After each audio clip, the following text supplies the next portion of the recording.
Hello, sci-fi gangsters. This is the show where we talk about science fiction, comic books, video games. But really, it's just an excuse for me to catch up with my friends, old and new. Before we get started, I'm Anthony Denar, media scholar and person. Today's topic, Snyder Cut, right? We're talking Justice League Snyder Cut. Is it the greatest comic book movie of all time? I don't know. Some people are saying that. But we'll be talking about the Snyder Cut, our opinions, our reviews, things we liked, things that we didn't like. Of course, you can watch us on YouTube. If you're watching us on YouTube now, either live or later on. Hello, how you doing? Great. Like and subscribe, all that kind of stuff. You can also listen to us on Spotify if you want to do your exercises, right? Some people like to do exercises when they listen to podcasts. Maybe they're cleaning their car, right? I don't know what else you're doing when you're watching a podcast. You're driving somewhere, whatever. Just put on Sci-Fi Gangsters. Listen to us. I don't know why I'm talking like this now. All right, so once again, we're talking Snyder Cut, Justice League.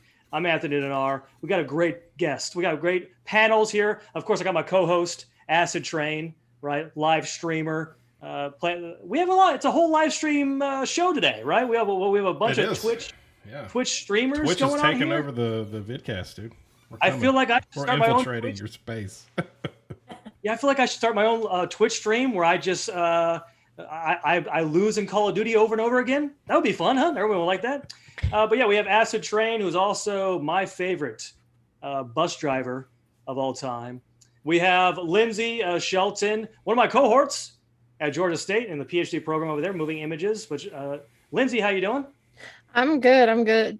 All right, excellent. You're excited to talk about Justice League. I know you are because you're a huge Zack Snyder fan, right?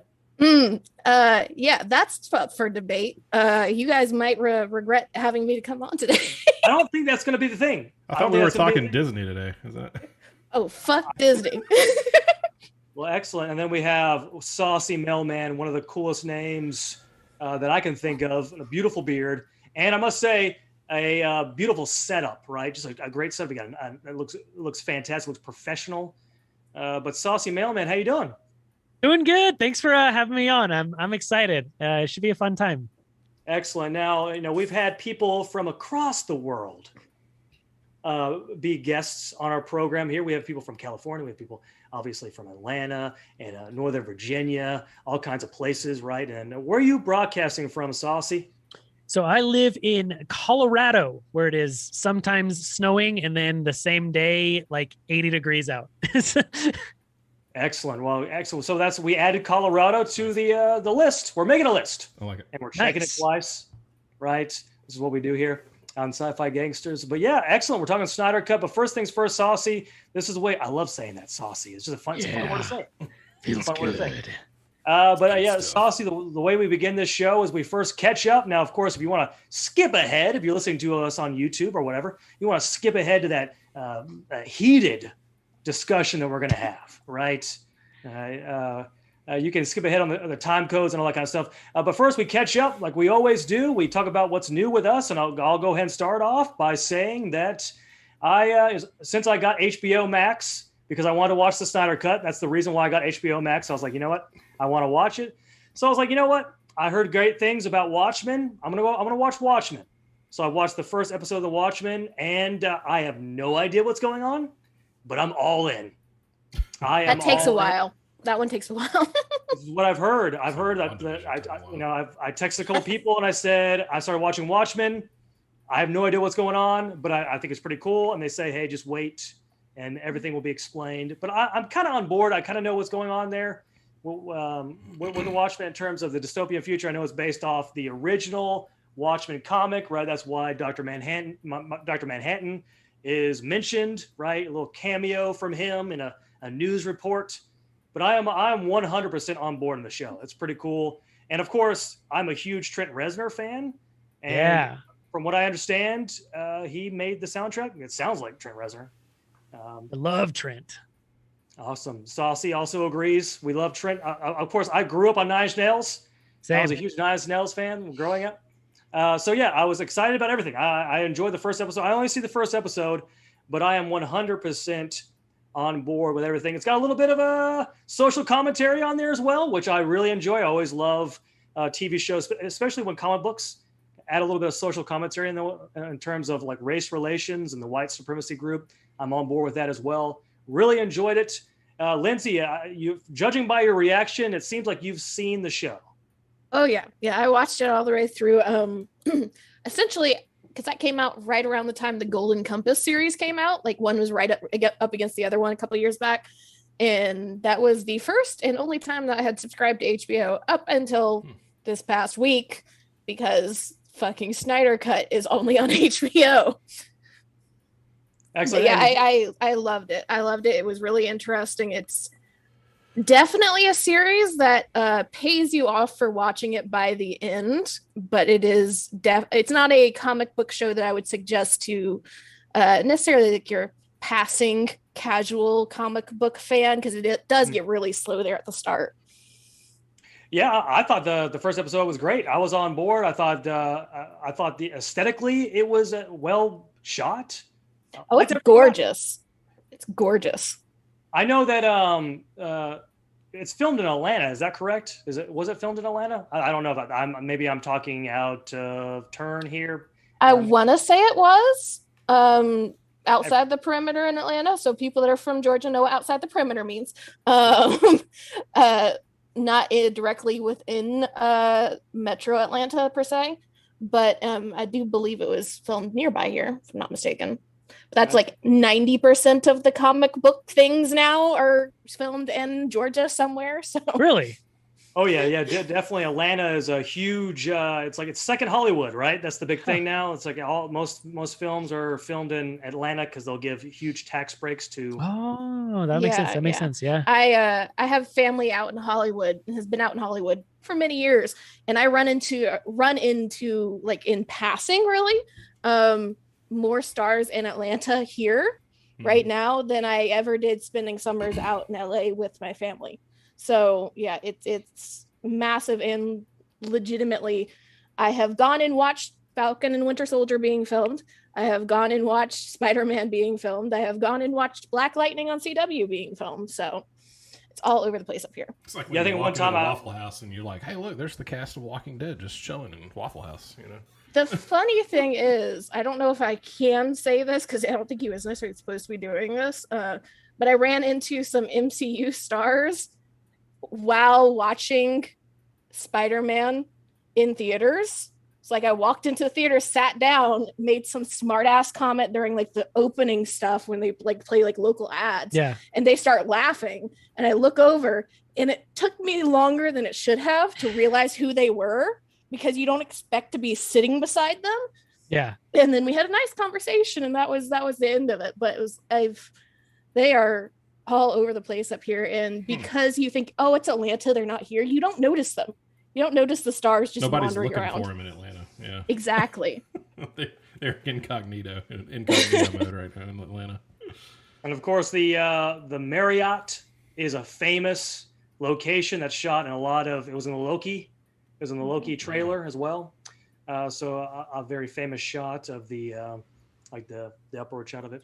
And essentially, we work every week in like the primary filming locations for most of the Venom movie. So that was almost entirely shot on the GSU campus. So yeah, we're neck deep in this, even if we don't always realize we are. All right, excellent. Well, there you go. I watched The Watchmen first episode, and I enjoyed it. I'm judging by the rest of you guys' reaction that you have not seen the series. Nope. Negative. All right. Well, we'll go ahead and move on. So to Acid, what's new with you? Oh, what's new with me? Well, no new bus news. I guess that's always good news. I didn't get hit. We need to get like a sounder for like, it's like just bus news. Bus news. Bus news. Bus news. I'm still in the sub bus. So, Saucy, if you didn't know, my school bus got hit from behind last week. That's not what you want. By another school bus. It was really close. Oh, no. Yeah, it's fantastic. I was also sitting in my parking spot while I got hit. So it doesn't get any better than that. Love it. Took out about half the back end on the left side. So like my left taillight and brake light, all that stuff was just demolished. So they had to. So it wasn't like a nice little tap. It was a full on. So that's so wild. Lot sits like this. So you have the front row, and then when you go back, it gets steeper and steeper. So I'm in the middle, and the row behind me is uphill. Well, the lady forgot to put her brake on. So she forgot to set her brake. So she went to get up and go check the bus in the back. And all of a sudden, this is how she tells it. It's actually kind of funny when you hear her say it. She goes, I wonder why that bus is getting really close to me. And it took her a second. Wait a minute, my brakes aren't on. And before it happened, smash, like right into the back. And I was doing my brake check. So I had my foot on the brake. And I looked up and went, there's a bus, and it's about to hit me. Like, it just happened just like that. And boom, there it went. But anyway, so I'm still in my sub bus, which is an older bus, which I don't care for because they're old and decrepit and nasty. And nobody takes care of the sub buses. They're so gross. But anyway, enough of that. So this week, gaming news. I've tried Legends of Runeterra for the first time ever. I don't know what to think about it just yet. It's the jury's still out on it. But I do know that when I also tried Magic the Gathering Legends, the jury's out on that one, and it sucks. It's terrible. They tried so hard to be Diablo. They did, and it just didn't work out. It was one of the worst renditions of Diablo I've ever seen. It was confusing. I think I told you this. I feel like I was getting slapped in the face with a wet fish the entire time I was playing this game because I had no idea what was going on. Like, who knew? I mean, none of it made any sense. Your powers are your cards, apparently, and they're all random. So I was like, nope. I played for about 2 hours and went, nope, screw this. I'm done. Uninstalled it and never looked back. So, but that was about it. That's about all the big news. I'll probably play some more Legends of Runeterra next week, but I don't know how I feel about the format of it. So I know you play a lot, Saucy, so I know you love it a good bit, but I don't know. I mean, I've born and raised Hearthstone, if you want to call it born and raised. I've been playing since beta. I was really excited to see Classic mode in Hearthstone come out. I wasn't expecting it. Nobody asked for it. Nobody demanded it. It just kind of happened, and I was like, Face Hunter's back. Okay. So let's do this some more. So, but that's all my news, I guess. Excellent. Sounds good. Oh, and don't get rid of HBO Max because that's right. Mortal Kombat's coming in April. We'll have to watch that, and we'll have to talk about Mortal Kombat as well, right? I'm looking forward to that too. There's actually a couple of shows on HBO Max that I've always wanted to watch that I just never watched. For example, off the top of my head, not Arrested Development. The other one that sounds kind of similar to that, with Larry David. Is it a video game? No. I don't know what it is. Anyways, all right, so we'll go ahead and move on. I just know that I have fallen down the DC rabbit hole since I got HBO. It's rock and roll racing. Yeah. What have you been watching on HBO Max, Lyndsey? Essentially everything DC, and then of course I was rewatching Lovecraft Country. Amazing show, perfect show, love the show. And then they have gotten smart. They are perfectly spacing out the upcoming movies to just like right when you're about to like unsubscribe, they're gonna drop a new movie this year.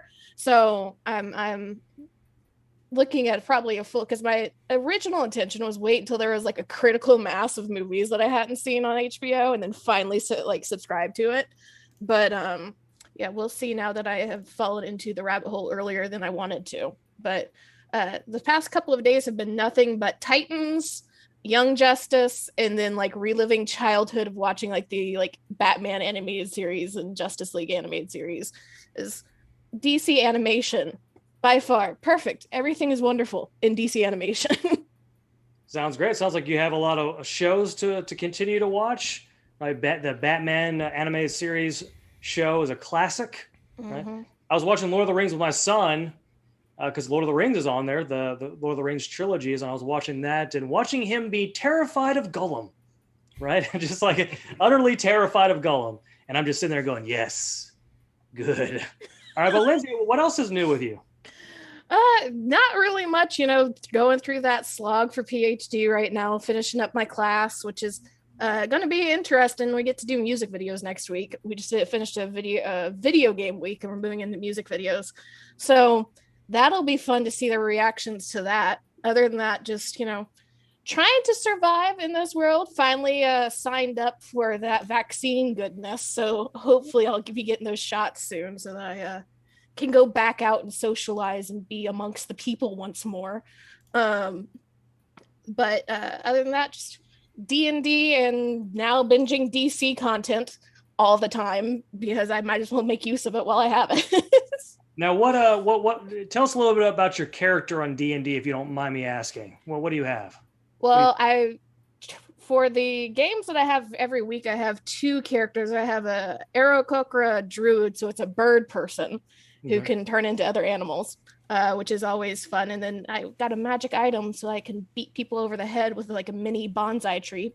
And then for my other one, it's a hexblade half elf who's a pirate. It's an evil campaign, so it's all about killing everything that we can find and robbing everybody else.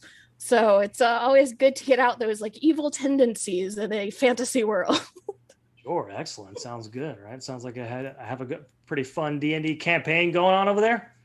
Oh yeah, it's interesting. It's something else. The one with the druid is a complete homebrew, so not following most of the rule books beyond our classes, and it is themed after horror movies, so Alien and Dead Space video game and all that type of stuff, fighting those kind of monstrosities that are taking over the world, which I need more of that type of stuff in my life. As far as like even movies, they don't make enough of those types of movies anymore. All right, excellent. Very, very true. All right, so let's move on to Saucy. Once again, fun to say, Saucy. Right? Moving on to Saucy. What's new with you, Saucy? Nothing crazy. It's been a pretty good last few weeks. Nothing super crazy here. I don't play in a D&D game right now, but I do play in a weekly game of Starfinder. I don't know if any of you have heard of it. Mm-mm. So it's sci-fi D&D. It's Dungeons and Dragons sci-fi. So my character in that, he's a Patra operative. So it's a big cat person. He's like a cougar, but he dual wields handguns and goes around gunslinging and sneaking into places. And he's like an operative, it's like special agent. So think like Born Identity cat person is basically what I'm playing as. So that's fun. I'm a big tabletop nerd. So with the group I'm in right now, we've been together 7 years. We play every Saturday night and we alternate between a D&D 5e game and a Starfinder game. So it's a lot of fun. It's a lot of fun. Well, that sounds like a pretty 7 years. 7 years. That's a commitment right there. That's a relationship. That's a family. Yeah. No, it's really good. And then I actually just today picked up the core rule book for Cyberpunk Red. It is the Cyberpunk tabletop, which is super awesome. I've never ran it, but I'm going to run a game. I think I'm going to stream some of it and see how that goes. Does it have just as many glitches as the video game? So I'm actually going to do that. So I was talking to a couple people that I want to have play in it today, and I was like, I'm going to actually have glitches in the tabletop. You go to jump into a car and it's just not there anymore, and just I want to play now.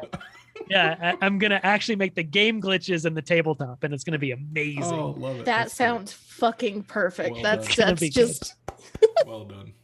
I like that. Excellent. Yeah, other than that, I also gave Magic Legends a try. I think it's the worst game I've played in the last 5 years. It is. It's so bad. It's the worst voice acting I've ever heard in a game. By far. The intro sequence is it's supposed to be the scary, evil character speaking, and it sounds like a 7-year-old trying to sound evil. It's just so bad. It's so bad. But it's not so bad it's good. It's just bad. And it was, AcidTrain and I, we were talking back and forth about how bad it was. I'm like, this game there's no redeemable qualities. It's just bad. It's bad. And I was able to run Cyberpunk on my computer, max settings, 100 frames a second. This game, I could run it maybe 20 frames a second. Yeah, it's bad. It just doesn't run. Was terrible. Doesn't run. Mm-mm. So tell me about someone who doesn't do it. I'm assuming this is a PC game. Someone who doesn't do a lot of PC gaming. Tell us a little bit about this game. What is this game supposed to be like? Because you mentioned Diablo. So it's an action RPG. So if you're similar to Diablo, it's like a top-down perspective of your character. You get abilities. It's supposed to be high action where you have cool things you do, fast movement. and you're supposed to be, you know, a superhero badass, basically. They set it in the world of Magic the Gathering, which nothing about the game has anything to do with Magic the Gathering at all. Except the spells. The abilities are the only thing that have anything to do with Magic. The ability names do, yeah, but like what they do doesn't make sense. And the character names, like they ripped characters from the Magic universe. None of them make sense. The story doesn't make sense. But yeah, they were trying to be like Diablo or Path of Exile, those type of games, and it's just not. It was just the tutorial was like mind-numbingly hard to get through. It was like an hour and a half tutorial. Yeah, it was so bad. I love Diablo. I'm a huge Diablo fan. You know, I pre-ordered Resurrection, Diablo 2 Resurrection. Like, I'm looking forward to that. I've played Diablo 3 a lot. Not as much as I played Hearthstone, but when you come in, and by the way, this is a company that brought you Star Trek Online as well. Cryptic. So, and Star Trek Online, as far as an MMO goes, is good. It's not bad. It's not bad. It's not World of Warcraft. It's not any of that kind of stuff. Yeah, but just temper your praise there just a little bit. It's playable. Not the worst. It's playable. Magic the Gathering Legends is the worst thing to ever exist on a PC. Yeah. Except for maybe Ben Foddy's Getting Over It. I hated that game. That was terrible. Yeah. But other than that. But at least that one was designed to be bad. It was designed to be that one. That was designed to piss you off. Yeah, that's what it was. All right, it's another thing when it's supposed to be a good game and then it's just not. If they were going, if they were going for MTG horrible, they've nailed it. They killed it. They killed it. If that was what they were going for, success. A+. plus. They're going to make billions of dollars. Yep. But it's I'll never load it up. You can patch that thing 80 times. I'm never playing it again, ever. All right, there we go. So we got some hot takes, right? Some hot takes. Maybe we should have done an MTG Legend review. Maybe. Yeah. We should have done. Of course, I would have no idea what you're talking about. I did play Star Trek Online. I did play Star Trek Online though. Did you? And I try to get it. I'm a huge Star Trek fan, the biggest Star Trek fan that you'll ever meet. But I just could not get into it. I couldn't. It felt like especially like the ship battles and stuff felt very clunky. Like I didn't really feel like it wasn't very intuitive. But yeah, so there you go. Excellent. So we're all hating on video games here, PC games. Excellent. Well, let's go ahead and move on to our topic for today, and that's the Snyder Cut, right? Justice League Snyder Cut. Of course, it's either the greatest comic book movie of all time or it's the worst comic book movie of all time, according to social media, right? Those are the two fields. I'm telling you, the people who love this movie and will fight tooth and nail if you badmouth it. But this is how I feel like we could handle this discussion. We'll each come up with 3 things that we liked or that we didn't like. So the way I'm going to do it is I'm going to pick 2 things that I liked and 1 thing that I did not like about the Snyder Cut, and we can kind of go one by one, and we'll discuss. But yeah, so I'll go ahead and start us off with the Snyder Cut. One of the things I definitely enjoyed more, this version from the Whedon version, right? What they call it, the Justice League or whatever they're saying online. Justice League. I like that. I like that. That's good. That's good. Right. Okay. By the way, side note: if you there's plenty of YouTube clips online where people will just do super cuts of every Joss Whedon joke that he inserted in Justice League, and when you watch it that way, they really do seem corny. Like it's just when you like joke after joke after joke after joke. I definitely recommend you looking that up because it's pretty funny. Because it does seem really, all his jokes seem really corny when you just supercut every Joss Whedon thing into one clip. Lyndsey, you had something to say. I've seen some of those supercuts, and it's one of the things of like, it's funny for like the first minute and a half, and then it just gets progressively more painful as you watch it more. It does get painful. There's one where it had like that corny music where they're, like the traditional like British where they're chasing each other, that music. That definitely helped out with the corniness. But the one thing that I did enjoy, and let me say this, on the whole, I did think this was a superior movie than the Joss Whedon version, right? The one thing I did enjoy was the extended Amazonian fight scene, defense scene. That was pretty awesome in a lot of ways. So if you're not familiar, I guess you should be familiar if we're talking about this. But if you remember, it was when Steppenwolf comes in. He's trying to take the mother box, and the Amazonians are defending it. And the extended version is a lot cooler because it really highlights their sacrifice in defending and their willingness to sacrifice themselves to defend the box. So a lot of the deaths, like they're more meaningful, they're more emotional. Like there's a lot of emotional parts that were cut out of the theatrical version. So it's a lot more emotional when each one of them dies. I will say this: there's a famous CrossFitter who is in the extended Zack Snyder cut, who has a much bigger part. She's the one who breaks down. It's a close-up of her breaking down the walls. But her name is Brooke Ince. She's like a really famous CrossFitter. But she got an extended scene. But I just enjoyed it. It was a lot longer. But I'll say that it felt more impactful. It felt more meaningful in this version. I definitely enjoyed it. Although and everyone has mentioned this online, every time you cut to either Wonder Woman or the Amazonians, they always have the screaming, that thing. And yes, that did get annoying. Yes. Yeah. Who wants to comment on this? See, I agree with you 100%.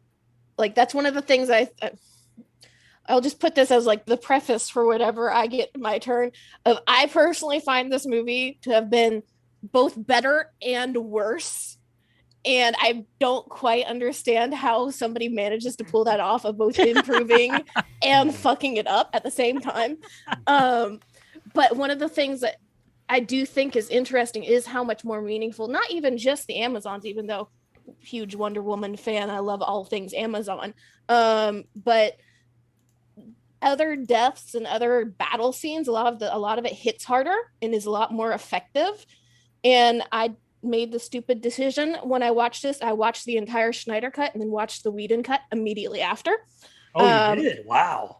And it gets really obvious how and why that happens, even of just how they're editing the movie together. If you watch the Whedon cut, whenever they're in battle, something happens and then they immediately cut away before you have time to sit with something.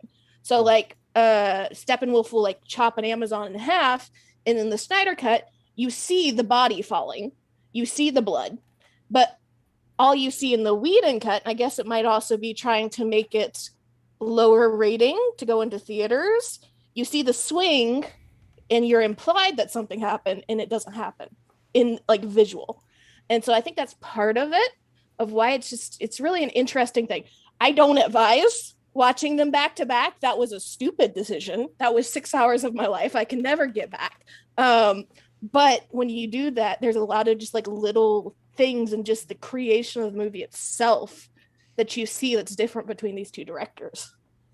Yes, certainly. Yes. Excellent. So yeah, I definitely enjoyed that particular scene. I feel like that's going to be like the typical great YouTube clip that everyone just continue. If you just want to watch that particular battle, you don't have to fast forward it on HBO Max. Just go on YouTube and just watch that particular scene over and over again. And I'll say it again. This has always been my Zack Snyder review of every one of his films. I feel like Snyder, what he does is when he's coming up with an idea for a movie, he always divides it up into scenes. He goes, you know what? I want to make this cool scene, and I want to make this cool scene, and then I want to put them all together. But he's not very good at connecting them together in ways that make sense. And the pacing is always way off when he does this as well, because I seriously think he does that. When he's like, okay, I want to have a particular scene where the Amazonians are defending the mother box. And then I want to have when Barry Allen is saving his future girlfriend in a car wreck. Like he has all these scenes, but he's not very good at connecting them together in a way that flows very well. All right, excellent. There we go. That's my number one. We'll go ahead and move to Acid. What's your number one? Either your favorite, one thing you liked or you didn't like. I'm going to start with something I did not like about it, but I will say, as a whole, I did enjoy the 4 hours. I did watch it straight through. I didn't take any breaks. I just watched the whole thing straight through. But I feel like that if you had increased the speed by 2, it would have been normal speed, because I feel like every scene was in slow motion. I don't understand how a movie can have so much slow motion in it. Yeah. Because Snyder has a fucking fetish for slow motion. It's so weird. It's so much. The slow motion, and then the group shots of them, like, we're the Justice League. Yeah. Okay, like 1 or 2 of those, but like 17 or whatever it was, and there's way too many. The thing that I did not like the most that I just kept noticing over and over again was just how slow it was, and not the movie, how slow the actual film was, like in slow motion. So I have a theory why he does this. All right, and we're gonna get a little bit academic here, a little bit comic studies here. All right, so there's been many discussion in comic studies on what makes a good comic book movie. Is it the adaptation of the narrative from the comic books, or is it more aesthetically, like appropriating the style of the comic book onto the film? Right? There's a lot of debate about this, right? So I feel like Zack Snyder is quite literally trying to take the comic book style, the actually reading a comic book, the feeling, the aesthetics, the freedom of the reader, and trying to take that and trying to remediate that, if you will, into a film. So what I'm trying to say is Zack Snyder is deliberately trying to replicate the aesthetics of a comic book in film, and he does this. And there's actually been a lot of comic book studies scholars who've actually written about this. It's something called panel time, and it basically goes like this. So when you're reading a comic, you as a reader have the freedom to focus on one particular panel, focus on the whole page. You can look at one image and you can go back and read the writing. You have complete freedom on the flow of the comic book, right? So it's a spatial, temporal freedom, which is not the same in a film, right? Right. We're getting really academic here. So what Zack Snyder is doing is he's attempting to recreate that feeling, and when he does it, he uses slow motion, right? He's trying to create the illusion of you as a comic book reader focusing on particular moments. So that's why he uses slow motion and everything, because slow motion is the film remediation of panel time, right? So focusing on speeding up and slowing down, right? So 300 was many people have written about 300, right? Where he speeds up and he slows down, and he speeds up and then he kind of zooms in. Mm-hmm. It's almost like recreating the feeling of reading a comic book. Right? He does that with all of his action-y movies. Because even Sucker Punch has that for what Sucker Punch is. But yeah, I can see that in the comic book explanation actually explains a lot of things that I didn't like, even with the Whedon version of some things. Because one of the things that pissed me off the very first time I saw the Justice League was the way that Ezra Miller is running. And somebody said, well, if you actually look at that, he's actually trying to kind of mimic the weird poses that you have with Flash when he's on his covers or big splash pages or something. And I'm like, that actually makes a lot more sense now that I look at it and can try to imagine like a hand-drawn Flash over the top. So I feel, and you even see some of the same leanings in the Incredible Hulk, trying to kind of have some of these moments of slow-mo and weird framing that's really just comic book framing. So it's both a good thing and a bad thing in some ways, at least to me, that they're doing that, because you have to understand the comic books to understand why the fuck they're doing it. Speaking of Flash, was that actor of Flash in something else? He was in... Yeah, go ahead, Lyndsey. Well, I mean, he's scheduled for the upcoming Flash movie, but prior if to it ever this, comes, was he Flash any other time? Because in my opinion, horrible actor. The only Absolutely other horrible. Modern Flash we have is Grant Gustin from the Arrowverse, so the CW shows. Yes, better Flash in my opinion. All right, there you go. There's a hot take from Acid there, but excellent. All right. Lyndsey, let's go ahead and go to you. What's either your one thing you liked or you didn't like? So, I agree with Acid. The slow-mo is kind of painful. There was somebody on Twitter that posted up like, it feels like every fight scene is about 30 seconds to a minute too long simply because of the slow-mo. And I'm like, I kind of feel that about halfway through the movie. You're like, okay, I'm done with this. I've sat with it too long. I mean, there's a place for slow-mo in fight scenes, but not for the entire fight. Everything, the whole thing, yeah. Not every But scene. Yeah. to again, kind of going into the academic realm and being the female voice here, I have to speak to the female issue first, I suppose. Do it. I'm excited. Go ahead. The fuck did they do with Lois Lane in this movie? Okay. So, I mean, in one way, it is again, better and worse at the exact same time. They give her character in this movie. She actually is like on screen. You're seeing her grieve. You see her going through this stuff. And that's way better than like the Whedon version, where she was essentially just there to like jog Superman back into being Superman. And that was pretty much all the space she was given. And like the few other moments that we have of her, it seems like Superman hasn't even died. She's like talking about being sad, but she doesn't seem sad. Mm-hmm. But at the same time, they are essentially implying fridging this character. So for anybody who's not aware, fridging is a term that gets thrown around in comic books, and it's inspired by a comic book that came out where essentially the superhero's girlfriend gets killed, chopped up, and stuck in a fridge. And that's her entire plot point. There is no other story to her. Was it the Green Lantern? I can't remember. I think it was. I want to say it was. I don't remember off the top of my head. I should have looked it up before I came on here. But it is Friday. It is my day off.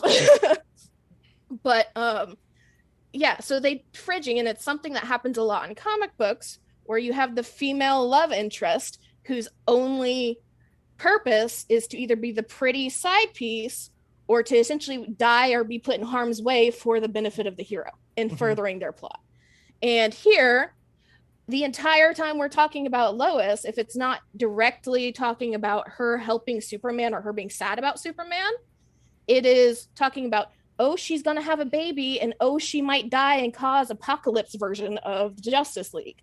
And so they're set, of course, this is, I know, a setup for the next movie, the next Justice League, or what was supposed to be Justice League 2. We'll see if that happens at this point.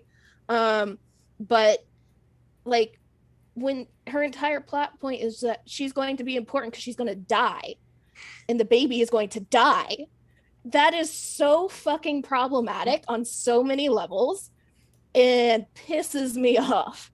The like female storylines in this movie improved because, hey, we actually have Amazons talking to each other about shit. Yeah, we have like Diana and Lois starting to do things. We have Martha being inserted, where Martha had exactly one scene in the Whedon version. But yeah, there's not that super awkward scene at her workplace with her oddly sexist coworker. Like, yeah. That one of those really painful moments of like, Whedon and Snyder both have problem with women in their movies, just in different ways. Of Snyder quite often doing these plot lines and Whedon just outright sexualizing them, like the fucking Flash falling on top of Wonder Woman's boobs, and that has to be inserted in the film. Thank God they got rid of that.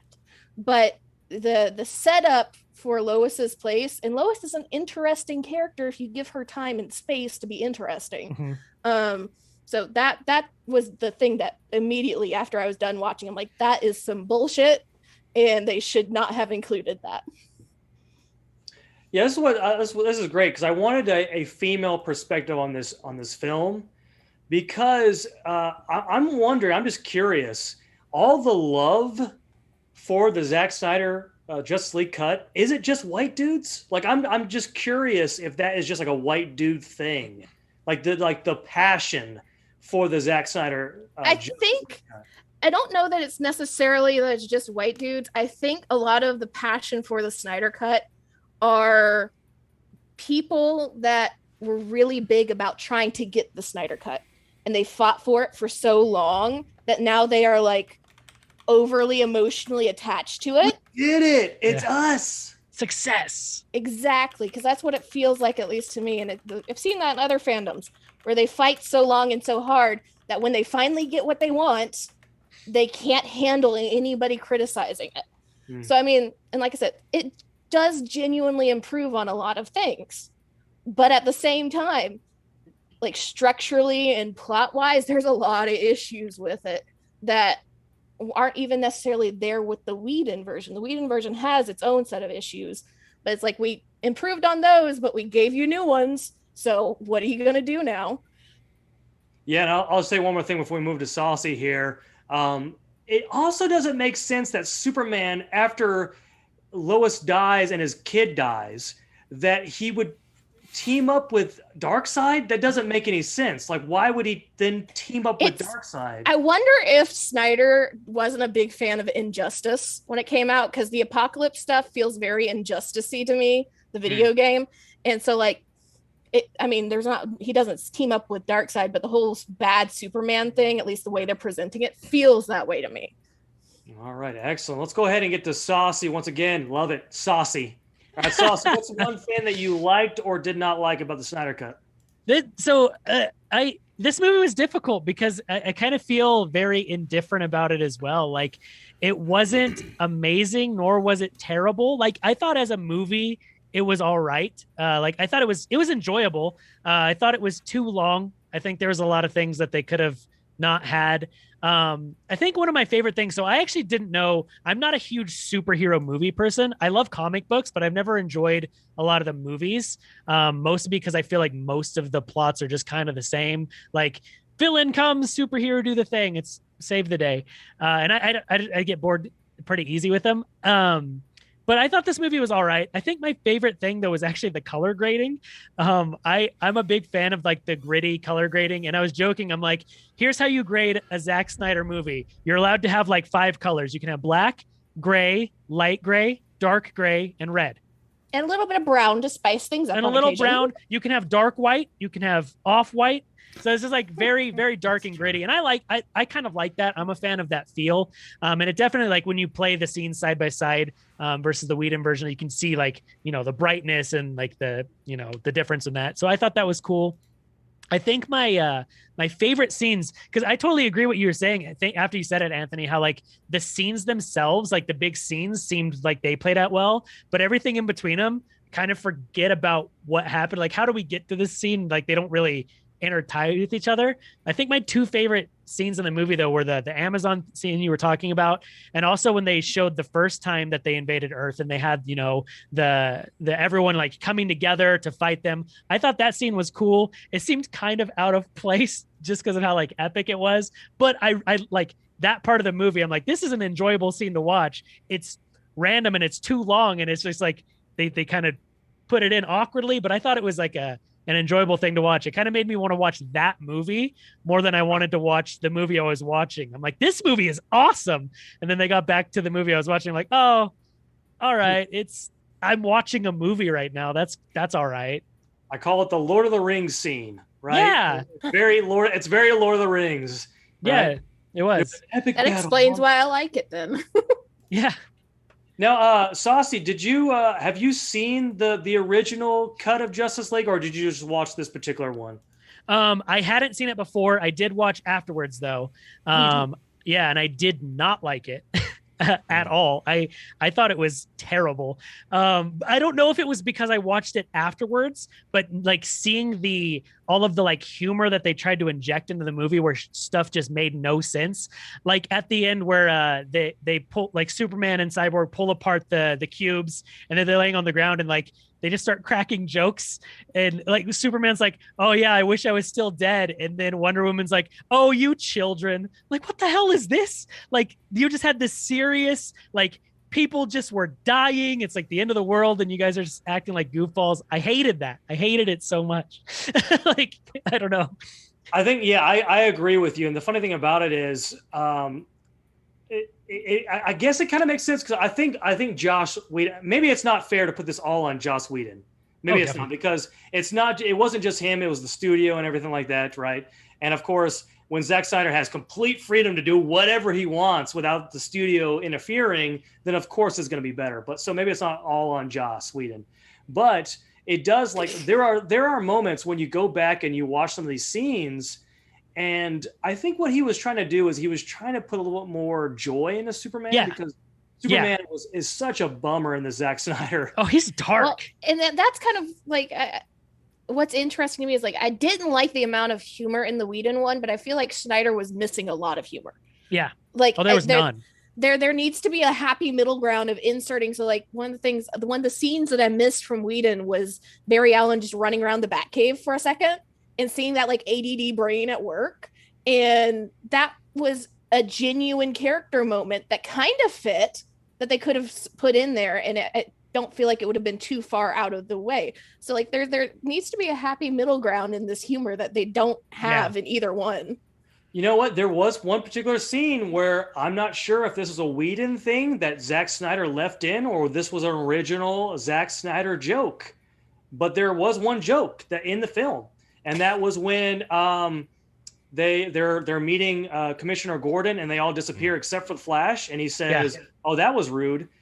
That seems very Whedon. Like that is a Whedon joke if I've ever seen one. So I'm curious. I'm curious if that was a Whedon thing that Snyder left in, or this was a Zack Snyder's joke, because it does not feel like a Zack Snyder joke at all. But I'm just curious.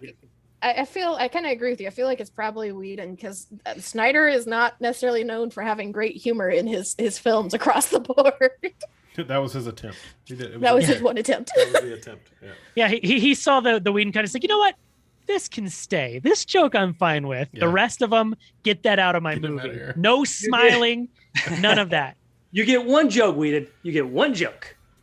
Excellent. So, Saucy, you said you didn't enjoy the original version. No. Actually, the color schemes were altered as well. Yeah, and I don't like. I think the color grading in the Whedon version was fine. Like it fit what they were doing. It's just really cool when you watch the scenes back to back to see the dramatic difference. That's just my nerdy graphic design brain. I don't know. That's just how I think. But yeah, I like the color grading quite a bit in the Snyder cut. All right, excellent, great. So let's go ahead and get to our number 2. I'll start off with our number 2 example. This is going to be another one that I liked about the Zack Snyder cut, and this was I loved Cyborg in the new version. And when you think about all the drama that's been happening between, what's his name again? Zach something? No, not Zach. Parker, the guy who plays Cyborg. Anyways, the actor who plays Cyborg, all the drama between him and Whedon, right, with everything with it. Him and that executive who I like starts with an H or something like that too, because that's the reason he's not getting a Cyborg movie now, because he refuses to work with that executive, not just Joss. That's unfortunate, because man, I loved Cyborg in this version. His character, Ray Fisher. His motivation made a whole lot of sense. Before the original version, he's hardly in it. Like he's in it, but he doesn't really have a big part in it. He's just this brooding guy. He doesn't really have any. All he does at the end is he separates the mother boxes. But in this one, he has a whole story, right? His relationship with his father is fleshed out. It shows his backstory with I actually enjoyed the football scene. I know everyone was like making fun of the football scene that is just all in slow motion. I actually enjoyed it because it shows his character. It shows that he cheated to get a less fortunate friend to pass an exam, so it shows his heart as well. And this his whole story was fleshed out, that I really enjoyed the character, and really I think he's the highlight of the whole film, in my particular opinion, in terms of he's a likable character. His powers are pretty awesome. The things that Zack Snyder did with like how he can grow extra arms and all that kind of stuff was really cool. So his powers were cool. I don't know. It just felt like a more human superhero than it was in the original version. So I would say that would be my second favorite thing about the Zack Snyder cut. All right, excellent. Let's go ahead and move to AcidTrain. What's your number 2?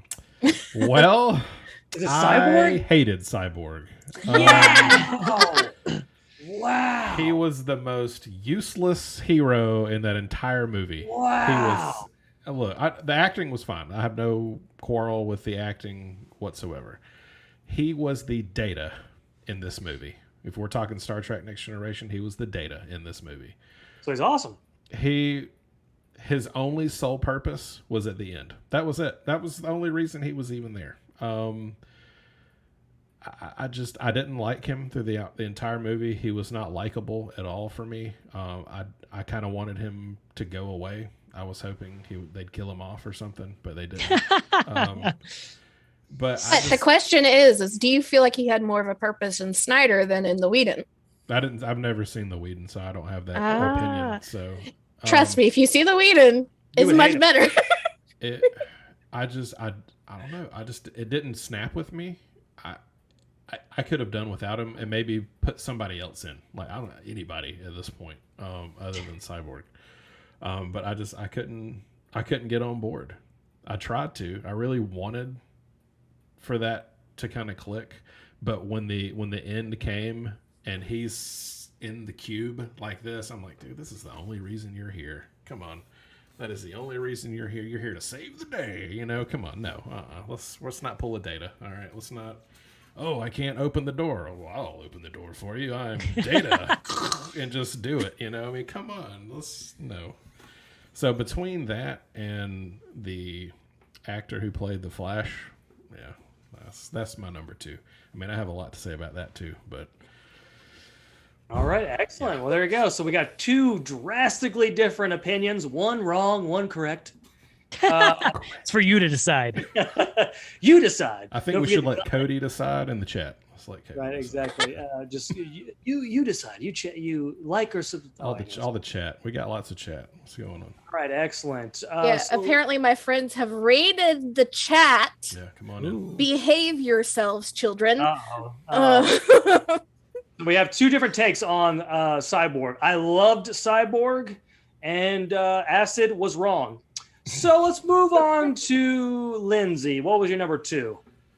So I guess following this kind of theme, talking about Cyborg, and it's not specifically about Cyborg, of course, but I do feel like in some ways this film improved on the characters across the board. And I really appreciate that, because before, with the Whedon version, Cyborg and Flash felt like they had absolutely no point. They were just there for some kind of cool action moments, and that was it. They had no story. So you were just relying on the 3 that you'd already seen in other movies. And that's part of the issue with this movie itself. And I personally feel like part of the reason why they pulled Whedon into the first cut of it in general is they were so desperately trying to pull an Avengers movie without the benefit of an Iron Man, a Captain America, and a Thor movie beforehand. All we have is like Man of Steel, kind of an introduction with Superman versus Batman, but that wasn't even that great of a movie, and not a great of an introduction. And then you have Wonder Woman by this point, but that's it. And so you have this big ensemble that has no real weight to it. And that's part of why I feel like this monstrosity of a 4-hour movie, why it ended up having to be a 4-hour movie, other than the fetish with slow motion with every single action scene, is that this movie is essentially a whole bunch of mini movies within itself, trying to give these backstories to these characters that we have no attachment to and no understanding of. Yeah, I don't unless feel you're like a comic book person. Yeah. And which I appreciate. It makes this movie feel more like it should have been like a limited series. Yeah, exactly. If they were going to do that, make it a mini series. So like give it, we already said okay to 4 hours and 2 minutes, which I also feel like is Snyder trying to undercut Endgame in some way, because Endgame was exactly 3 hours and 2 minutes. So we added exactly an hour on the top of it. But it feels like, if you already said okay to 4 hours, just make it 6 hours and give a limited series where each episode, each episode you get an introduction to these characters and you get to the actual story of the Justice League. And they kind of, even if you I don't know if any of you looked at like the little bar at the bottom of HBO Max, they cut it into kind of chapters where you can see each section of the movie. So they already kind of did that in some ways anyway, but I do feel like, because we have a story and a personality to Cyborg. we have a story and a personality to Flash, which the Flash scenes were gorgeous, were beautiful, especially the like time travel scene. Joss Whedon is a fucking idiot for cutting that one out. But the first Flash scene was creepy. I will say that was really creepy from a woman, for like a woman's perspective. I was just having this superhero staring at you and not saving you. Yeah, so I'm glad that you brought that up, Lyndsey, because everyone kept talking about how they loved that particular scene and how it was romantic. And to me, it kind of wasn't. It was kind of creepy, right? Do you agree with that? Yeah, I mean, the thing about that scene that I like is that you see how carefully he's having to move. So like the very gentle movements was amazing. But the fact that he spent like 3 minutes staring at this woman before he even starts to try and save her is really fucking weird and not fun. But yeah, this, like, we have better storyline for Cyborg. We have better storyline for Flash. We have more character moments for Aquaman and even for Batman to some extent. Batman had most of the screen time in the first version. And it's not just a resurrection and immediately go to a fight for Superman. We have some space. So that was well done. But to me, feels like it, since we were trying to do that, we're trying to give the introduction and origin, just make it a limited series, like get it over with and do that instead, rather than trying to replicate Avengers in this movie. It didn't work. Yeah, great. Excellent. All right, Saucy, what's your number 2? I think, one of the things I was not super into myself when I was watching it was basically everything that happened in the entire the epilogue that happened. Like after they save the world and like they're standing there, I'm like, the movie could just end and we'd all be happy. And then there's like an extra 45 minutes. I think it ended like 6 or 7 times is what it felt like. I'm like, all right, surely this is it. And they're like, another chapter. I'm like, what is it? How many times is this going to end? I'm like, I don't know what's happening. And then I was joking, like they start rolling the credits. I'm like, if there's another scene at the end of these credits, I'm losing my mind. Like I felt like it would have been fine, and I'm like, it added whatever, blah blah blah. I would have been completely fine as a consumer if it just ended, and that would have cut, like, I don't know how long it actually was, but it felt like an extra 45 minutes. Yeah, definitely. Is it just the epilogue that you didn't enjoy? Like, just like what? It wasn't even that I didn't enjoy it. Like, I even liked the scenes. Like the scenes themselves, I thought were okay. It's just like they didn't feel like they didn't add anything to it, and they just felt like wasted time. Like they were just like it felt like they were scenes that like Zack Snyder specifically really cared about for whatever reason, but it didn't seem like they made any sense to be in the movie. He's like, I want this to be in here because I like this scene. It just didn't seem like it tied into the movie. I'm like, all right, this is another scene. It's like, I filmed this scene and put time into it. It's going in the movie. We're not going to cut this. And that's how it felt to me. Well, and a lot of those epilogue scenes, if I'm not mistaken, were the additional photography that was shot back in like September, October. Oh, really? Okay. Yeah, they weren't even like original scenes. But I will say, like, epilogue to me played a lot like in future DC movies. Yeah. It was a giant promo for what they originally had planned. Seemed like some commercial for things to come. Yeah, it definitely seemed like Zack Snyder. He was making the Zack Snyder cut. He knew that he had the ability to do it, so he wanted to give something to the fans. Like, you could tell he was doing fan service with the epilogue.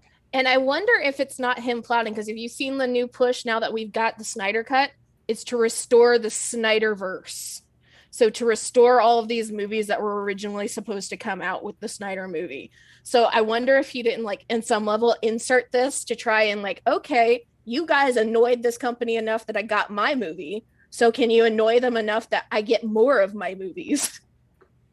And he was also sort of trying to continue some of the stuff that didn't make sense of Batman v Superman, right? With the nightmare scene, like he was continuing that, really pushing this dystopian future that's coming up. But yeah, Saucy, what did you think of the return of this DC Joker, this character, this version of Joker? It seemed so out of place. It was just like, it didn't, like, nothing about that fit. And I was just sitting there, like, I think my mouth was just open, my eyes were wide the whole time. I'm like, what the hell is going on? Like, why is this happening in the movie? Like, it seemed so out of place. Even just like a feeling of the whole movie, like Joker being there at all just seemed wrong. It did. And I hate the Jared Leto Joker. So that could have been the perfect scene, the best scene in the entire movie. And because we dropped in the Jared Leto Joker, I hate it. I know it's so bad. So bad. But Lyndsey, this is his second chance, right? This is Jared Leto's second chance. Everybody gets another shot. Fuck the Jared Leto Joker. He needs to die and disappear. There's a perfectly good Joker in Mortal Kombat. I'm just saying. True. Of course, I'm also kind of biased of like the perfect voice for Joker forever and always will be Mark Hamill.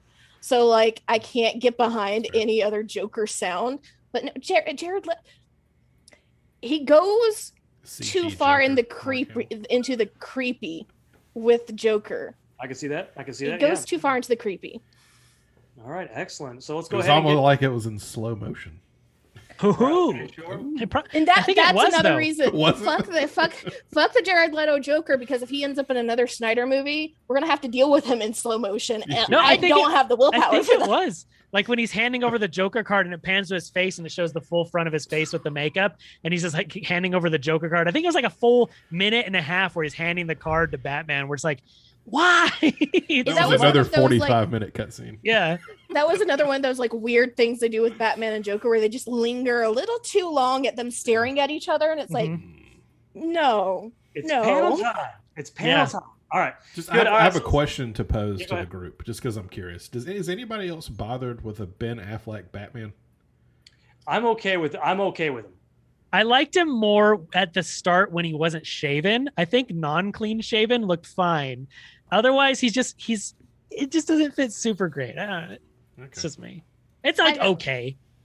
He's not bad, but at the same time, I guess it's also just I'm tired of the grim, dark DC movies. I kind of miss like the 90s, like kitschy, like really cartoony Batman. Yeah. But I feel like we need Batman. More time with him to understand him, because this is supposed to be older Batman that's been through some shit. Yeah. And because I don't know exactly what shit he's gone through, I can't judge his character well. Yeah, because me and my wife were talking about this over dinner, and she prefers the George Clooney Batman over any of the other Batmans. So I was just curious to see what y'all's take on it was. I think he fit better than the Lex Luthor. Oh, that's just me.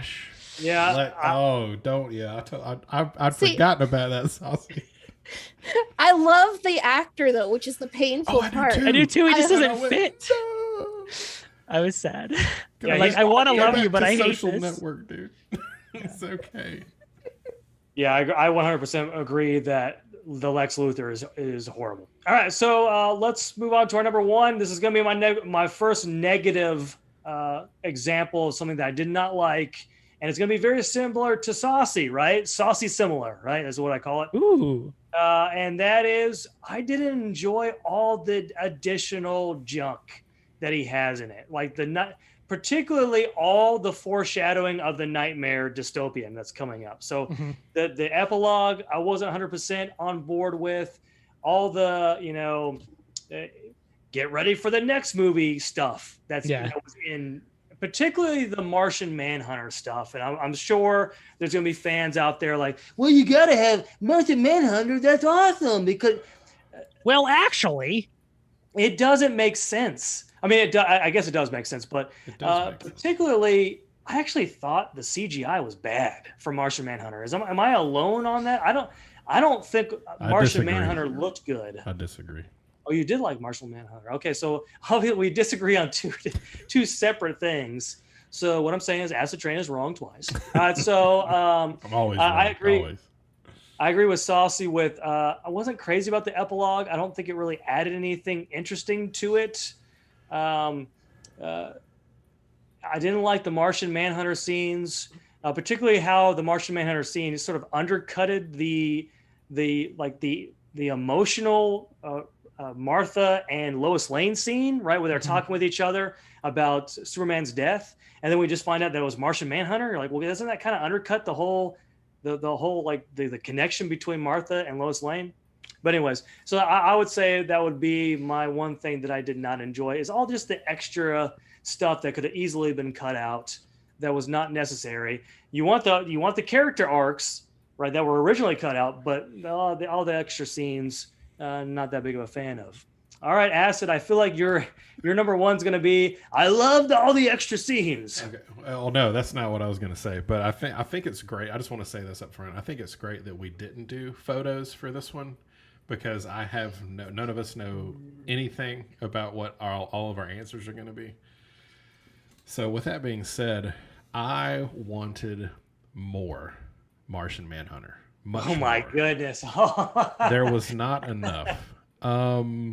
I'm a huge fan of the character. I think less Cyborg, more Martian Manhunter would have made that movie just skyrocket. It wouldn't make any sense. They would have made another 20 million if that was the case. Okay. I've watched. I liked the CW stuff that they've done with Supergirl, Martian Manhunter, all that. Like I really enjoyed that for some. I don't know why. One day I was just like, let's watch Supergirl, and then all of a sudden I was like, this is freaking awesome. Like I don't understand why. It's one of the better Arrowverse shows. I know. I was like, well, I don't know why I'm loving this so much, but they did a phenomenal job with it. And that's how I grew to love Martian Manhunter.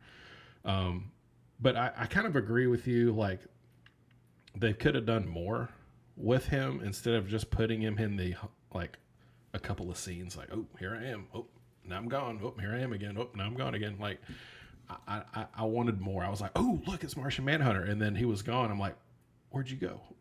Like, where did you go? We need more information. Like, you can't just do that. Every scene, I kept thinking, I'm like, is this maybe Martian Manhunter? Is he here now? Nope. He's literally not in the movie again. Okay, cool. Just making sure. And then he's gone. So I will say that that's my number one out of the whole thing. As soon as I saw him, I got super hyped. I was like, yes, he's in this movie. I can't believe it. And then he was gone. I'm like, no, I need more. I need more Martian Manhunter. So they could have actually just taken out Cyborg completely and inserted Martian Manhunter and maybe a little bit of put Supergirl in the little, oh, there's Supergirl. Now she's gone. You could do that, you know. But now you're making it even more of a mess. Like now, why don't you put Deadpool in there, huh? That's a good idea. Yeah, throw Deadpool in there. Why not? Okay, Deadpool belongs in every superhero movie ever. Like he perfectly fits for a cameo. Yeah. So just put him in. Okay, I just want to say that Amy in the chat agrees with me. Okay, I just want to say. Okay. Thank you, excellent. Amy. I love you long time. Makes no sense. It makes no sense why Martian. Anyways, moving on to Lyndsey. What is your number one? So this is another one of the like, it works and it doesn't work. That's what my entire thing with this movie is. It works and it doesn't work. I appreciated what they tried to do with the bad guys, with Steppenwolf and with Darkseid, because if you watch the Whedon version, there is no weight to Steppenwolf. He just kind of shows up and he screams about where is my mother for 2 hours. And then he gets beaten fairly easily. I know it's supposed to be like this really over-the-top battle in the Whedon version, but it doesn't feel like that. Again, the editing of the battles is definitely superior in the Snyder version. But they give him a plot line and kind of a personality and a little bit of a motivation of redemption and, you know, dealing with Darkseid and dealing with this like, you know, coming back.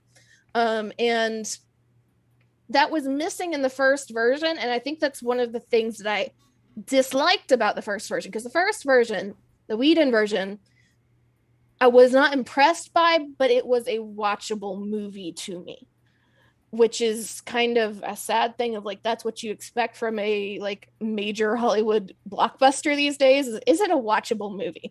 But with him actually having things explained, which of course usually you don't say you need more exposition in a movie, but in the Whedon version they don't explain the cubes, they don't explain the mother boxes at all.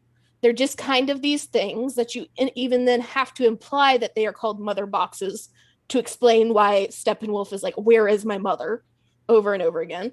And like, where so is many she? Jokes go through your head with the term like mother box. I mean, it gets really, really creepy really fast. Right. But so since they explained it and expanded on it, and we have this push and pull between these bad guys, it feels better to watch the movie and to watch this conflict, because if you don't have understanding and attachments to both sides of a conflict, you don't have any like real interest in the ultimate battle at the end, in the finale of the movie, which I do agree was really overstretched. There needed to be a little bit of wrap up. They didn't need that much wrap up though. Those felt like mid-credit, end credit scenes that they just attached to the end of the movie. But because we have the exposition, because we have the back and forth, because of even the editing, go back and watch the Whedon version and see every single time the bugs, the parademons, do anything, they do something and immediately gets cut away so that you don't have any weight to them. They feel like just cannon fodder. This one, they feel a little bit more dangerous because you see them doing damage. You see them actually hitting things and not just getting blown up over and over. So like the balancing of the sides is a lot better. And I think that's the two good things from this movie were the characterization that we got and the way that we actually got a weight to the bad guys that did not exist in the first one. All right, excellent. And you also got to see Steppenwolf tear up a little bit, right? When Darkseid was talking to him, he was tearing up, right? I will say that I felt like his CG was atrocious in this one. Like the fucking like big anime eyes and shit. Like the armor was kind of cool, but like close ups to his face were just uncomfortable to me. But I preferred the original version, like animation wise. That armor was like a diamond card in Hearthstone. Yeah, armor was cool. Right? All right, excellent.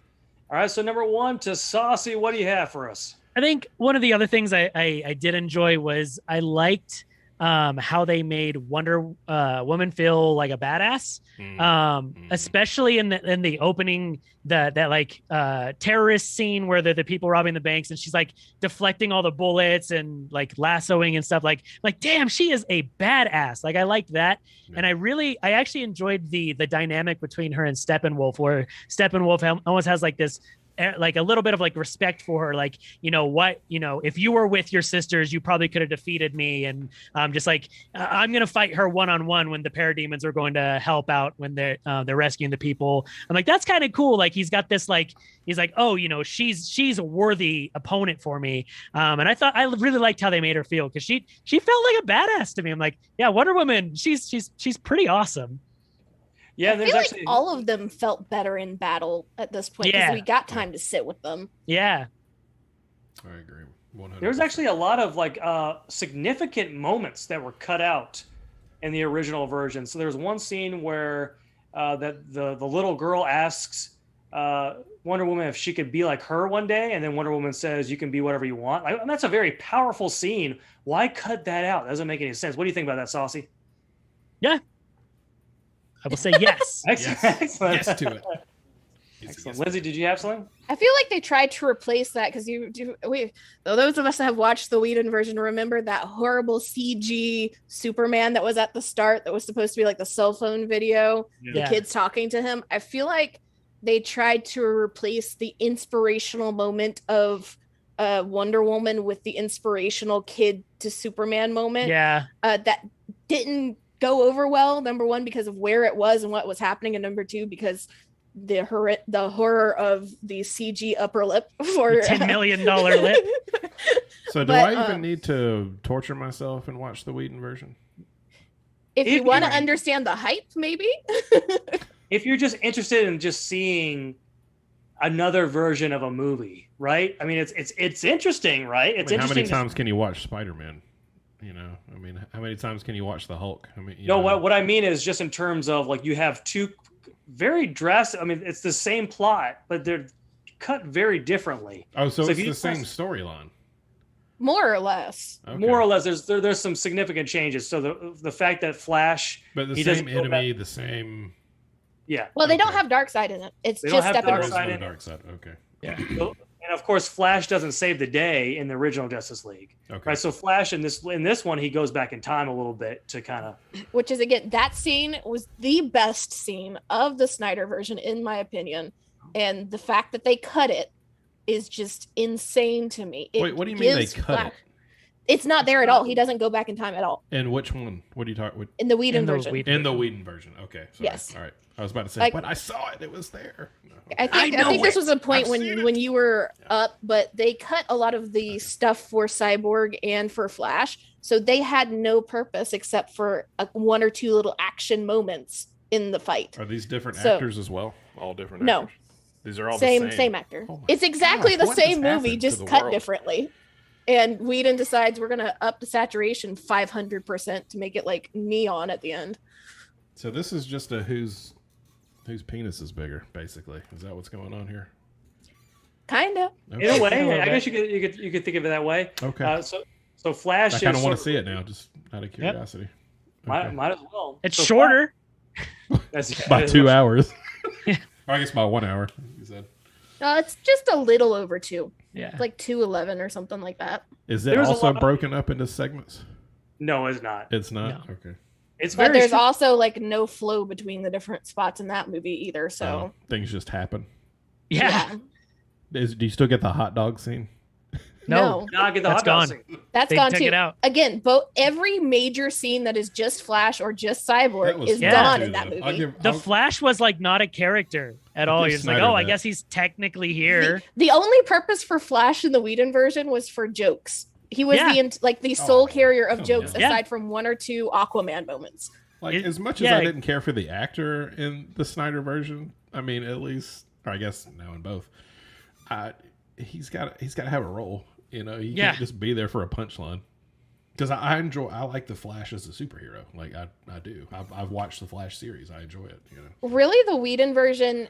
When you watch again, this is watching them back to back, so I don't know that everybody notices it. The Whedon version is obsessed with Batman and Wonder Woman, is really kind of trying to push a romance plotline between them in some ways. I saw that, kind of. And is this gonna happen? This can't every happen. other character besides Superman coming in to save the day at the end doesn't have a purpose in the Whedon version. Yep.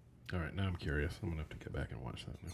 And to check it out, there's your homework assignment, Acid. Okay. Watch the Monday, Joss Whedon, and then come back with your very wrong opinions. We'll talk about it. They're all wrong. There you go. So, what do you think? You comment below to subscribe and do all that. Okay. Anyway, so there you go. There was our talk on the Zack Snyder, Josh Whedon. Nope. The Zack Snyder Justice League cut. Josh Snyder. There you go. So let's Acid. Let's move on to our final segment of the day. Oh, there he goes. He's gonna grab it. I have it here. So this is our trivia. So this is actually from a game called Geek Out. I was cleaning up my office. We're getting new floors in a couple of weeks. Oh, getting new floors. So, excellent. yeah, I've been the house. Cleaning up. I didn't know. So we're getting not wood floors, but vinyl plank, the cheap version of wood floors.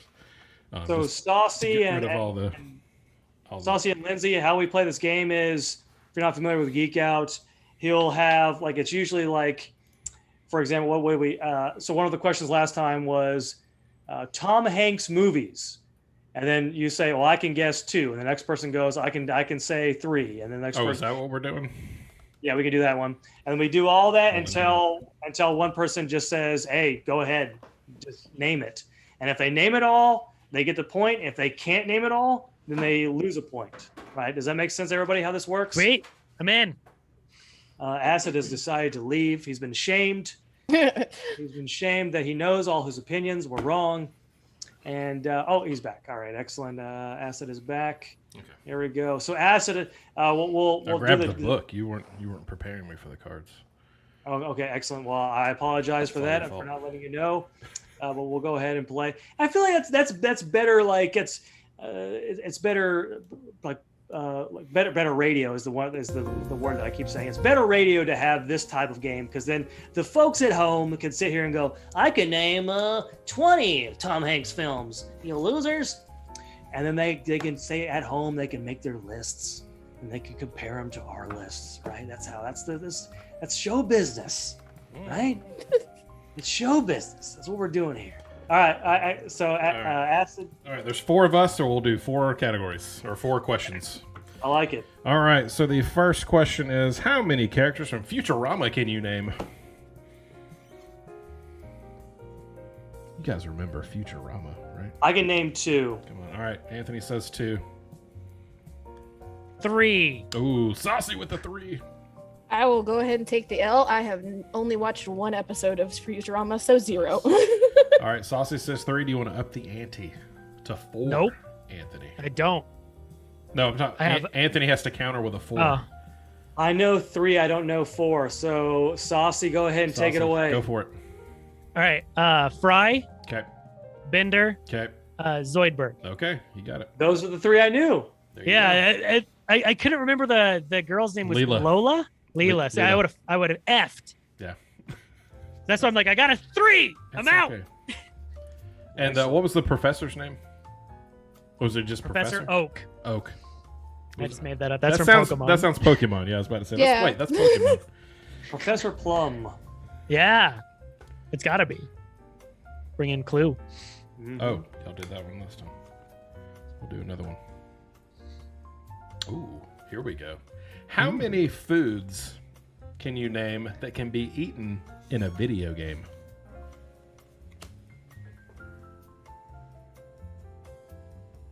And let's go with non-standard foods. So like no apples, no oranges, like video game specific. Like specific video game foods. Yeah, foods. The question is, does it have to be a food, or can it be other consumables?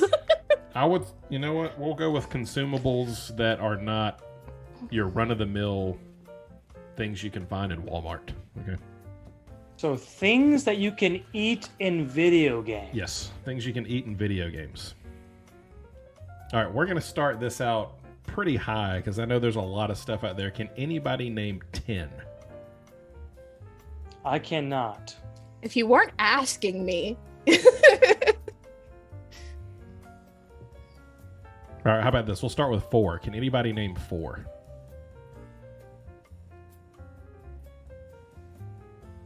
I'd say I probably could.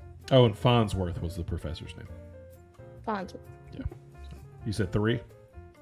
I think I could do 4. 4, okay. Can anybody do 5? I'm gonna let I'm out. I'm gonna let Lyndsey take this one. Okay. All right, Lyndsey. Let's hear your 4. So if we're doing consumables, then you have your health potion, you have your stamina potion, you have your mana potion, Come on, guys. and Y'all are better than this, guys. then I know this because I actually cooked this the other day. There is a mushroom cabbage soup in the Final Fantasy that I just pulled straight from a recipe book for Final Fantasy. Nice. I could open up the World of Warcraft inventory and come up with 100 right Like I said, now. if you weren't directly asking me and I just said, let me just start naming things, I could. But it's one of those fun things you forget when somebody asks you directly. The only one I had was numbers because there's a game called Number Crunchers Oh, dear where you Lord. solved math problems and you munched on the They're numbers. tasty. They're delicious. I mean, if you go into that, then couldn't you say like the little pips from Pac-Man? Sure. Ghosts from Pac-Man and Yeah. Yeah. Oh, Ghost from Pac-Man. Why didn't I say Ghost? I could have had 2. Okay, here we go. then Kirby eats everything. So I just said everything in Kirby. That's Or like 1,000 Yoshi. things. Yeah. Yoshi eats the little turtles. Uh-huh. Yeah. Well, he eats peaches and Mario as well. Yeah. Yeah. Okay. This is the third one. We have a two-way tie. Saucy Lyndsey. Anthony's going to catch up with this one. Okay. Do it. How many films can you name in which the Earth was destroyed? Fully destroyed or partially destroyed? Fully just obliterated. It was the Earth was obliterated. Yes. Or no longer exists. Actually, it says destroyed, so we're going to go with destroyed. Who can do... The card starts with 4. Can anybody do 4? I'm trying to. This is tricky because I can think of several sci-fi films where the Earth is like in a dystopian state, right? Like it's either a desert, like Mad Max, or something like that, or like This just says, Waterworld. can you name films in which the Earth is destroyed? That's the actual question on the card. destroyed is such a problematic like term. Well, and the though. problem is there are no answers on the other side. So when you name it, I have to go, oh yeah, that was one of them. That we have to come to an agreement. Yeah. Or I can Google it real quick. That's true. And that's always okay. Googling is always okay. I know one off the top of my head. Actually, I take that back. I know two, but I'm not in this. Y'all are in this, so.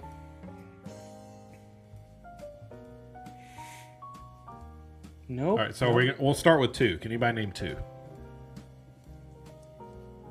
I can't name two. Wow. Saucy, what you got? Can you name any? No, I'm out. Can you name any?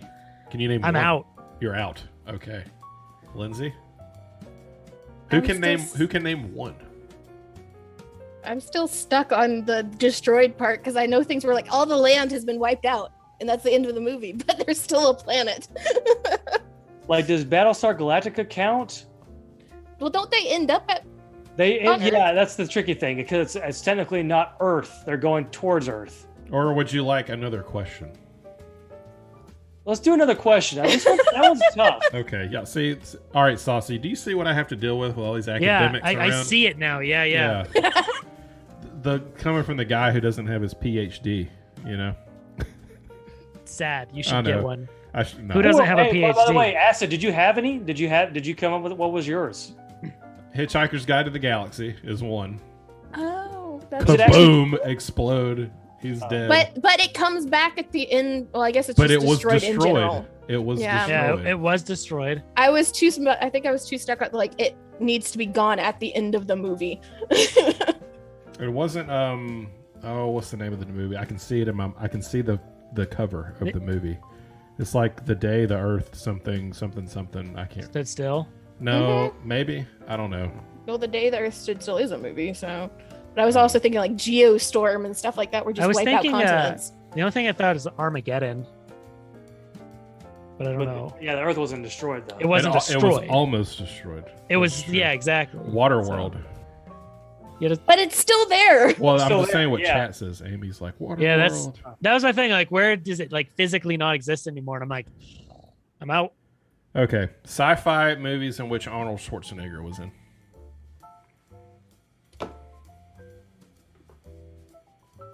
Arnold. Haven't we done this question before? Did we? That does sound familiar. I think we've done this question before.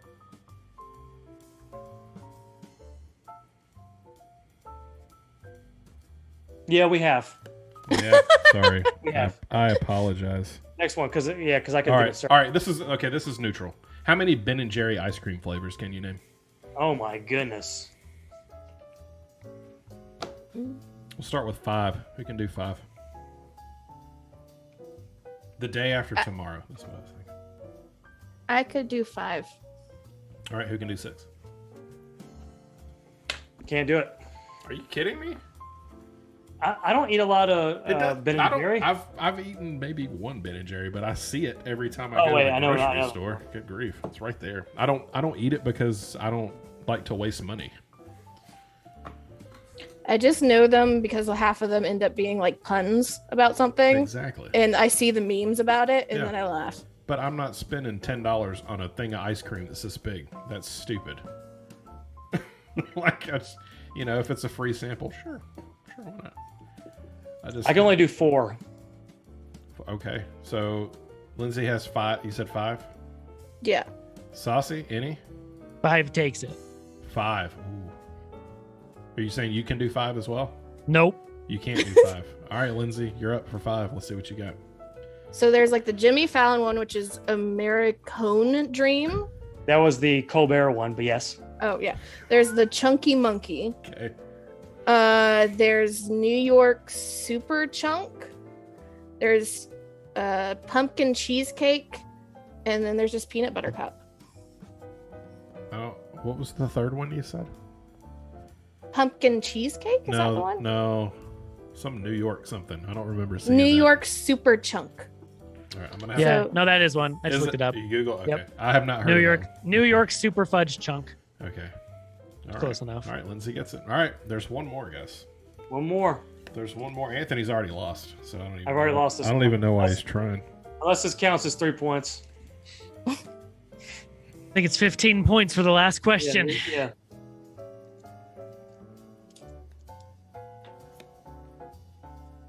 How many video games can you name where you can play the villain? You could play the villain.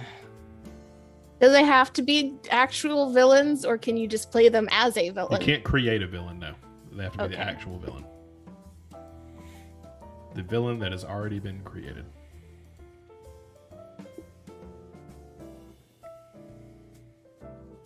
Oh, it depends on what you mean by a villain. Bad guy. Bad guy. He does bad things. Everyone does bad things.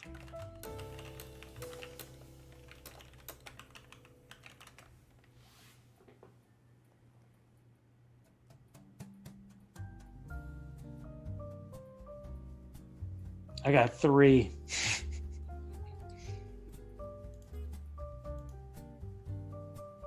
Oh gosh, I didn't think about these. That's true though. You have 3? I got 4. 4. Alright. Saucy? I've got nothing. Oh no, Saucy. I had high hopes for you on this yeah. one.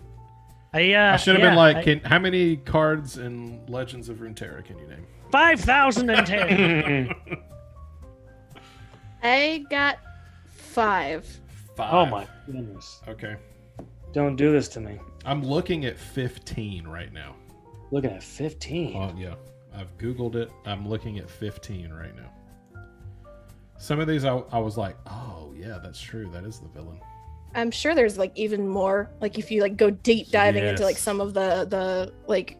But I'm looking at Game like, sites. yep, I have that game. Like, yep, got that game. Like, that's true. I didn't think about that. So what we're learning here is Acid likes to play the villain without even Apparently. realizing I they're didn't the even villain. realize it. Okay, I got 6. 6. Okay. Ooh. Can you do 7? Lyndsey. I want to say yes, But you're but gonna probably but you're gonna give Anthony a shot to win the game right now. yeah. If he gets 6, can I? Well, no, that wouldn't work. I tell you what, Anthony, if you can get all of these,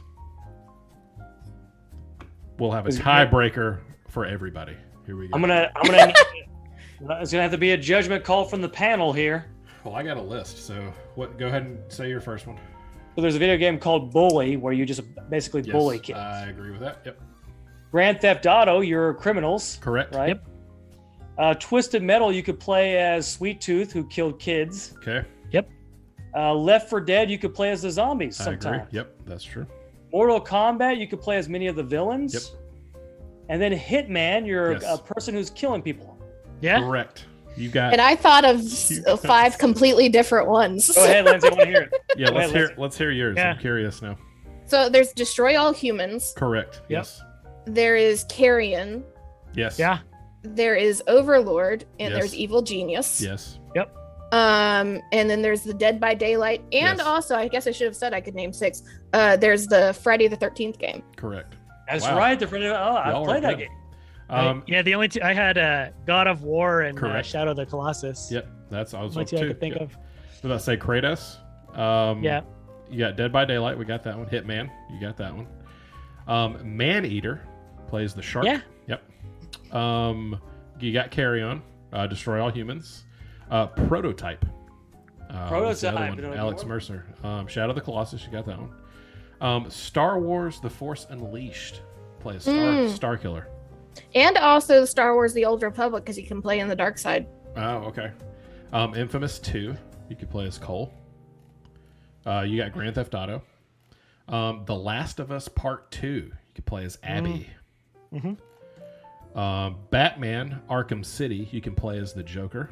I was wondering if you could play as a villain in the. Yeah, I didn't play that game. And then if you're talking about that, you can also do the Injustice games, because you can play villains in that one too. Injustice, yep. yeah. Mafia 2. And then the last one is Spec Ops. I didn't know that. So there you go.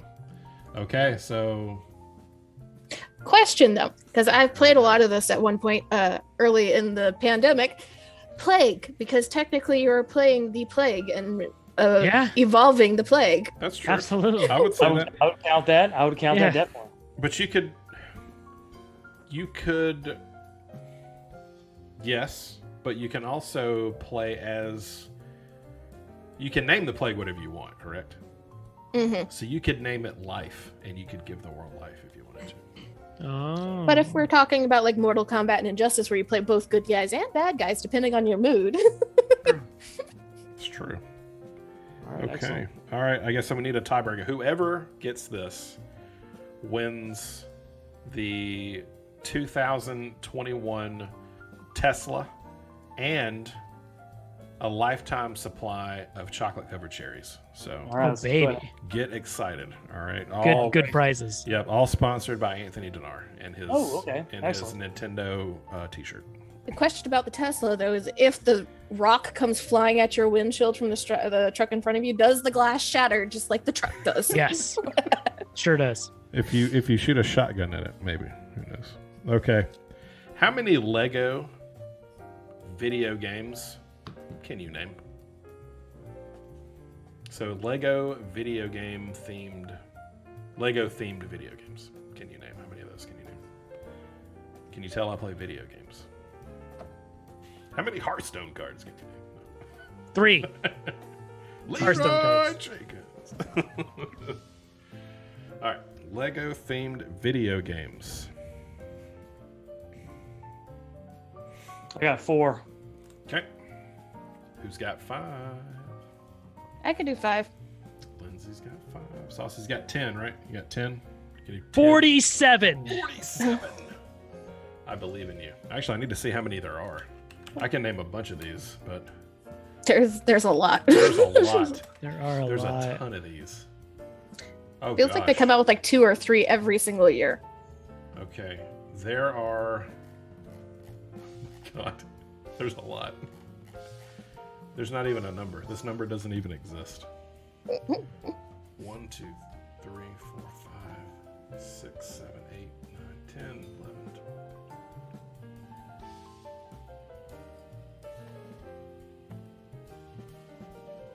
Well, let Lindsay take this one. There's like 40, no, 50, 60.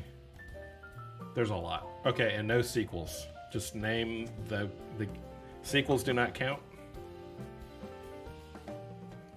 All right, Lindsay. Okay. So, how many did I say I should have again? put that up. And Yeah, you should have, because All I right, had to I'm rethink my answer okay, for a so second. we'll start over. Lego themed video games sequels do not count. So you can't be like Lego video game 1, 2, 3, and 4. You can't do that. I can do 5. Okay.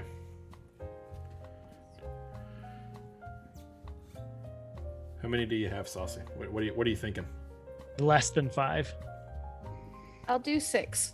I bet you know more than you think you know. Oh, guaranteed. I can't do trivia. Whenever trivia happens, my brain just stops. And it can be Trivia something I'm an sucks. expert on. Oh gosh. Like, I'm out. The thing with Lego is you just start naming Yeah. like things that were popular, and there's a Lego version of it. Yep. All right, so we're at 5. Is that right? 6. 6. 6. Anthony at 6. You do 7, Anthony. I'm trying to think. See how Play much the Jeopardy see music. how much it hurts him. I can't do that. That's copyright. Yeah. I have Can't I even have comment. non-copyright jazz music going on right now. All right, I'll let you go ahead and take it, Lindsay. Okay. For 6, okay, go ahead. So if we're not doing sequels, then there's just the Harry Potter games. Correct. There is the Marvel superheroes. Correct. There is Jurassic World. Correct. There is Batman. Correct. There is the super villains. And then there is the Incredibles. Hang on.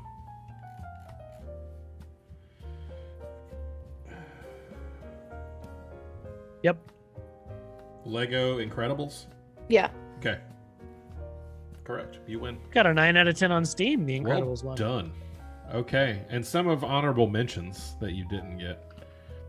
Did you say Star Wars? No. No. Lego Star Wars. Probably Lord of the Lego Rings. Lego Indiana Jones. Oh yeah, the Lord of the Rings. I own all of those. I should have said Lego that. Pirates of the Caribbean. Oh yeah. Yeah, Lord of the Rings, you said. You got the Marvel superheroes. There's, of course, the Lego movie games. Please don't ever buy or play any of this.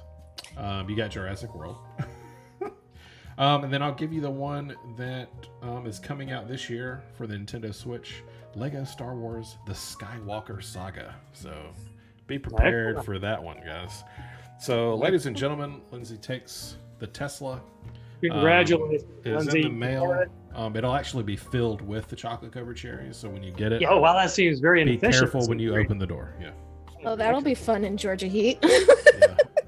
Yeah. They might melt. They might be melted already. That's true. Guaranteed, but it's part of the experience. It is. Just sit down in the chocolate. And you're like, yeah, here we go. The Tesla will not be charged, by the way. So. All right. Well, that's the show today. Today we talked the Zack Snyder Justice League cut. Saucymailman, Lyndsey, it was great having you on the show. Saucymailman, you want to go ahead and plug anything that you want to plug real quick? Plug it up. I'm going to give you full face cam. So just look right into the camera and tell us everything. Let me close the camera here. I guess I don't know. I if you want to follow the stuff I do, I'm a full-time Twitch streamer, YouTuber, internet person. You can find all my stuff at my website, saucymailman.com. And that's where I live. That's my house. Excellent. Great to have you. Lyndsey, go ahead and plug whatever you want to plug. So right now I stream pretty much every Tuesday D&D games early in the morning and around noon. So usually 10:30 Eastern until like 1 or 2 o'clock in the afternoon. I do stream once or twice a month on Saturdays and Sundays with some Star Wars tabletop RPGs. And I am live tweeting Falcon and Winter Soldier as it comes out at Lynshel, Lynshel on Twitter. Join me for that fun mental breakdown every Friday. Excellent. Acid, plug what you want to plug. I plug myself. All right. Twitch.tv/acid_train. Be there. Acid. I am the world's third favorite streamer. Of course, Saucy's your first favorite streamer, obviously. Excellent. I mean, let's We got just go ahead two and of get that the top 5 streamers. top 5 in the world. Yeah, Never we have, showed it. but the millions of viewers that come just from the 3 of us. I mean, it's unreal. So, and I do want to point out, I would like to thank the chat. Thank you guys so much for being here tonight. Thank you for all the Did they conversation. behave for you? They behaved. That's true. We have we'll do some honorable mentions in the chat. We have Amy, we have Cody. I'm not going to do last names, but we'll do Amy, Cody. I see Alexander here, and WD. Thank you for being here. I'm sure there's a few others that I missed, but the chat's been going crazy tonight, guys. So thank y'all so much for being here. We really appreciate it, and I hope you come back soon. Excellent. Well, great. Well, that's our show for today. Don't forget to like and subscribe, all that kind of stuff. You can check us out on Spotify. You can listen to us while you do your dishes. Do your dishes. That's the show. Have a good one, everybody. See you next time.